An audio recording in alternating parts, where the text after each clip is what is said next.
Greetings and welcome back to room 303 in sophomore English. We have now finished our study, Unit 1, Unit 2, and we turn now to Unit 3. I'm with you on page 440, 441, 442 and following. And just like we did with Unit 1, just like we did with Unit 2, we're now going to introduce ourselves to the third unit. Go ahead and write it down. We'll be bullet pointing now for the next few seconds. Write it down right away. Two things. One, we are now working with non-fiction essay writing. Two, the important question that we'll be addressing is what kind of, there it is on 442, what kind of knowledge changes our life? And this will be an interesting question, and we're going to obviously be working with these essays to try and gain some sense of new knowledge. Let's go now to page 440 and following, some of the key elements that we will be looking at as we study the essays and the speeches that are provided in unit number 4. We're going to look at essays. We're going to look at point of view. I'm just looking now at some of the bold information on 444. Obviously, I'm not going to read all this with you, but I'm hoping that you have this in your notes. Speeches, nonfiction works where a speaker delivers to an audience.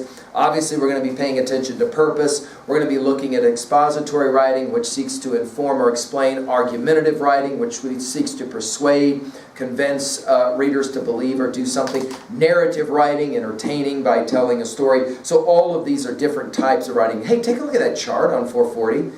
Notice we've got different elements of essays and speeches. Author's purpose, central idea, sometimes what we'll call thesis, point of view, structure, style, rhetorical devices, syntax, that kind of thing.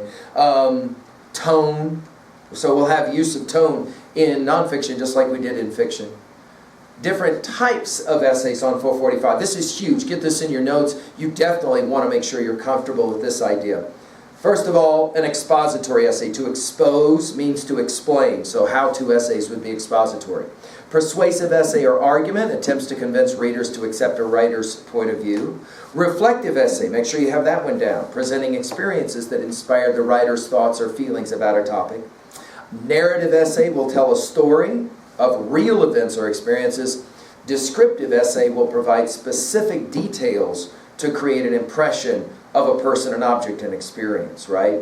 We also have different types of speeches as well. Take a look at the speeches on 445 in your chart there. We have an address, formal prepared speech. We have a lecture, a prepared, often formal speech that informs or instructs. We have a talk, an informal speech delivered in conversational style, a sermon, presentation, and an extemporaneous speech as well. So all of those, we want to make sure we feel comfortable with those. All right, let's jump over to 446 really quickly. In analyzing the development of ideas, writers use a variety of techniques to develop and support the central ideas. There's different kinds of support. Make sure you've got them listed. We've got facts. We've got statistics. We've got descriptions. We've got examples. We've got reasons. We've got expert opinions. Can I say this out loud? You become a better writer by becoming a more informed reader. So there's no doubt that while we're writing some of the essays in our sophomore experience that we will be writing, we'll be wanting to pay attention to all of these as parts of our validation, as we call it, right? Organization of ideas is also very important, both as reader as well as writer. We'll have sections, we'll have paragraphs, and obviously we'll have sentences. Different kinds of organizational structures. Do you see the chart there on 446? We can have chronological order, obviously presenting events in the order in which they happen. Spatial order, list organization, comparison and contrast organization, cause and effect organization, problem and solution organization. We'll be paying attention to all of these. And in fact, we ourselves will be obviously practicing each of these. 447 will provide us with some of the rhetorical devices that we will be working with at level 2B. You're going to see this through the course of our Unit 4 study. Repetition, parallel structure, the use of similar grammatical structures. For example, they will walk out of the darkness into the light beyond limitations is their example. You'll have restatements, rhetorical questions, inquiries that have obvious answers. Analogies are comparisons that show similarities between things that are otherwise not alike. We're going to have some imagery and figurative language as well. Imagery includes vivid details that appeal to the five senses. Figurative language is writing or speech that is not meant to be interpreted literally, right? We have several figures of speech here listed. Make sure you get these in your notes. We have similes, of course, comparisons using like or as. We have metaphors, describing one thing as if it were another. Each day is a gift, for example. We have personification, assigning human characteristics to non-human subjects. Tone and word choice will be important for us. We'll have connotations as well as denotations of words. Connotations, the implied meanings of words. All of that for us will matter. Now, as we did in Unit 1 and in Unit 2, we've got a couple of now close reads. That is to say, your textbook company wants to make sure you feel comfortable with some of these ideas. So we're going to pay attention now to the development of ideas and questions to ask about development of ideas. Notice your boxes on page 448. Notice they're colored just like before. Central idea and point of view, methods of development, organizational structure, rhetorical devices, imagery and figurative language, tone and word choice. Under each one of those in those boxes, notice you'll have some important questions. Let's go ahead and study a model together, which will exemplar text. Do you see that at the top of 449? Which will get us ready for our study then of essays and nonfiction writing in Unit 4. Let's take a look at the first text on 449. When U.S. President, I hope you're reading now with me. When U.S. President Ronald Reagan addressed the students and faculty of Moscow State University in 1988, he stood before a new Soviet Union. The October Revolution of 1917 had helped establish the Soviet Union as a communist society with a centrally planned economy and tight limits on freedom of speech and assembly. Now, led by Mikhail Gorbachev, the Soviets moved towards economic reform, including private ownership of some businesses as well as expanded social freedoms. Although reforms were taking root, President Reagan and other Western leaders pressed for faster, more comprehensive change. So we're going to read now through. Notice this is not the entire address. This is only a part of it. But as we work, we're going to pay attention now to the coloring, notice, and of course some of those elements that we'll be paying attention to. From the address to students at Moscow State University by Ronald Reagan. Make sure it's in your notes, by the way, 1988. 1988 is when this speech was given, all right, or address was given. Let's read. And again, the challenge is, some students will say, I like reading stories, I struggle to read essays and nonfiction. And I would say to you, a lot of it is our attitude, a lot of it is our skill set development.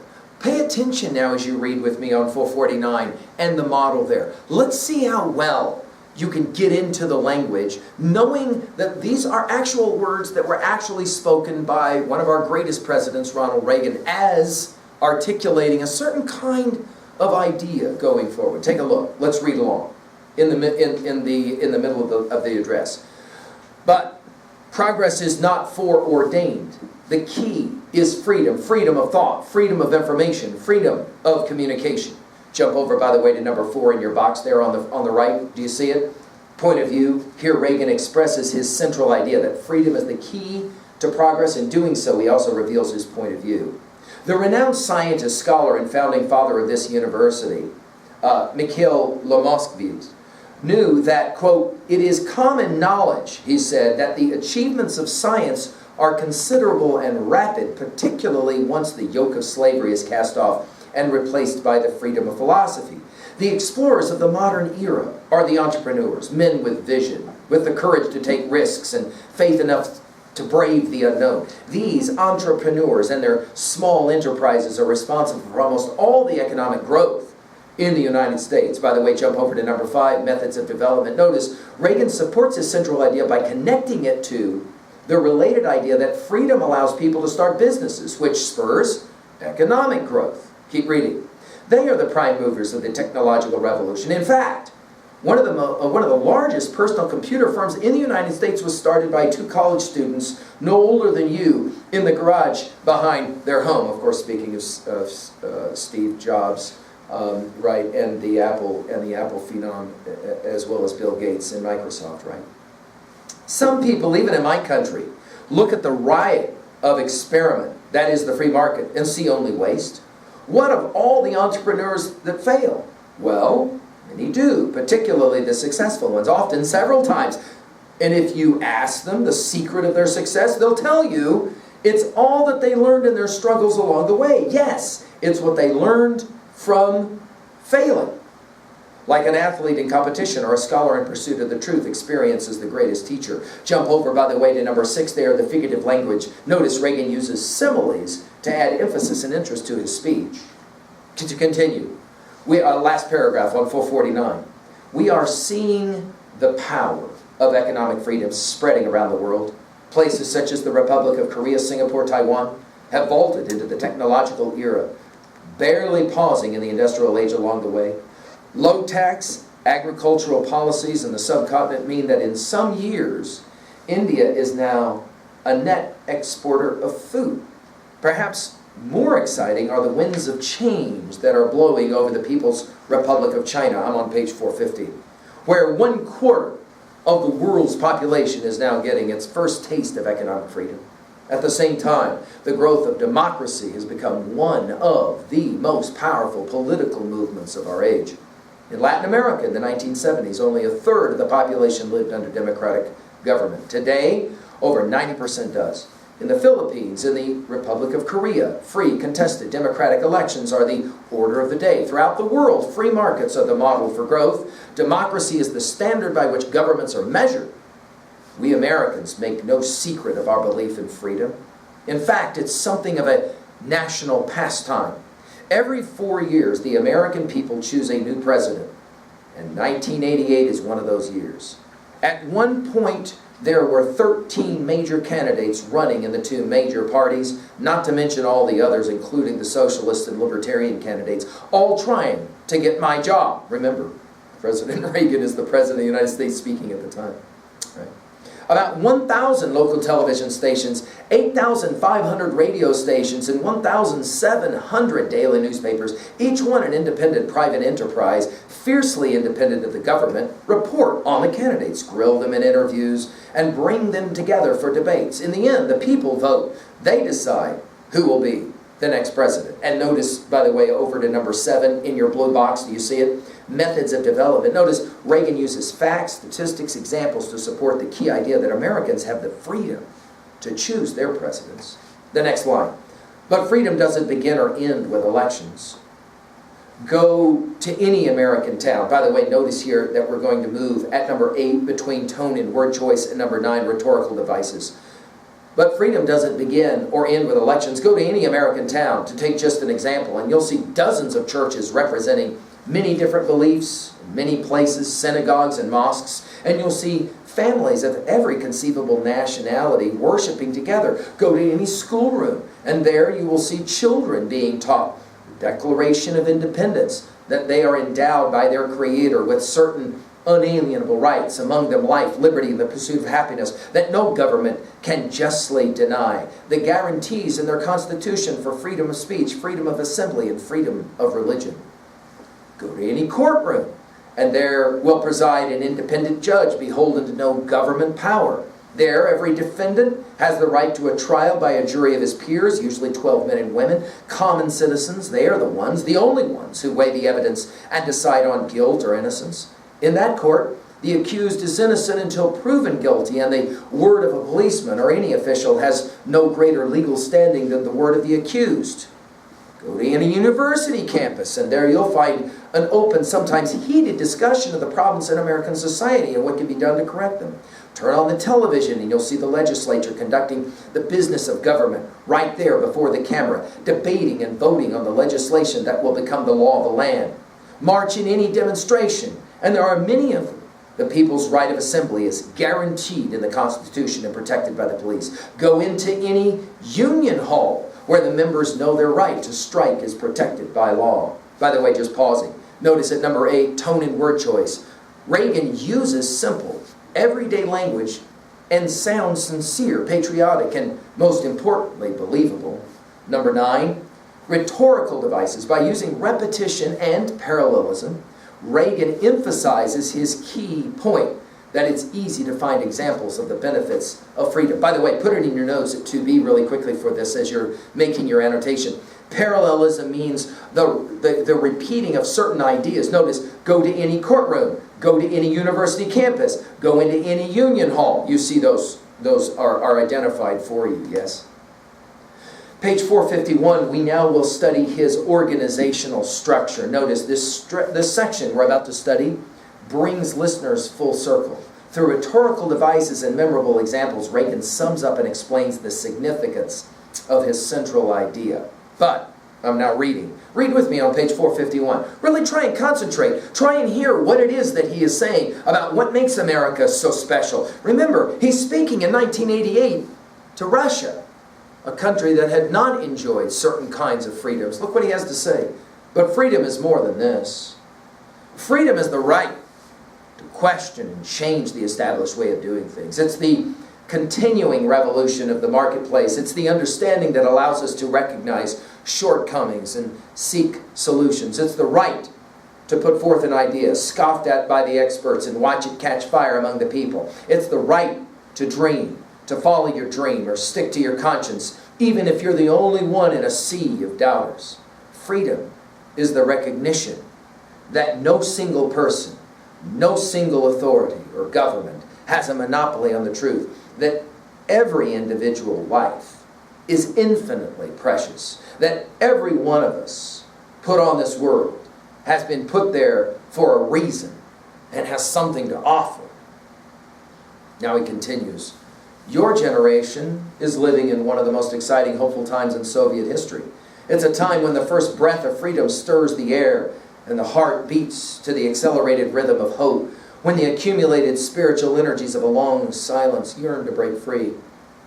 I'm reminded of the famous passage near the end of Gogol's Dead Souls, this famous Russian novelist, by the way, comparing his nation to a speeding troika, a sled, right? Gogol asks what will be its destination, but he writes, quote, there was no answer save the bell pouring forth marvelous sound, end quote.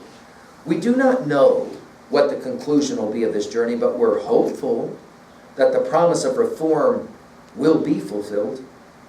And then finishing, notice with some figurative language, in this Moscow spring, this May 1988, we may be allowed that hope, that freedom, like the fresh green sapling planted over Tolstoy's grave. We know Tolstoy, we read How Much Land Does a Man Need, right? Over Tolstoy's grave will blossom forth at last in the rich, fertile soil of your people and culture. We may be allowed to hope that the marvelous sound of new openness will keep rising through, ringing through, leading to a new world of reconciliation, friendship, and peace. Of course, let's finish now with our annotation of this address at level 2A. What would you qualify as the major message or theme here? Let freedom ring is how Martin Luther King Jr. said it in his I Have a Dream speech. Notice here it's a challenge to the Soviets to begin to take on some of the views that Americans have about freedom. Allow for dissent. Allow for fighting in the public square, especially fighting, of course, more with political words and rhetoric than with fists and guns, we would hope, right? At 2B, we've listed a number of them here, obviously. Organizational structure is important. Figurative language is important, right? Let's think about 3A really quickly. What for you is a famous speech that you can compare? We have a number that we studied in our high school years up to this point. The great speech of Martin Luther King Jr., I Have a Dream speech. The great speech of FDR. The great speech of Mandela Nelson Mandela after his election in South Africa, right? And finally, at 3B, what makes America special to you? What makes it great? Ronald Reagan says it's because we love freedom, but also because we love the fight. We love discourse. We love that exchange of ideas. And, of course, in the marketplace, it's what drives our economy. To what degree do you agree with Ronald Reagan as America an amazing place, a wonderful address that maybe begins to as well challenge us to consider the power of nonfiction? We'll come back to it in our study in Unit 4. Thank you.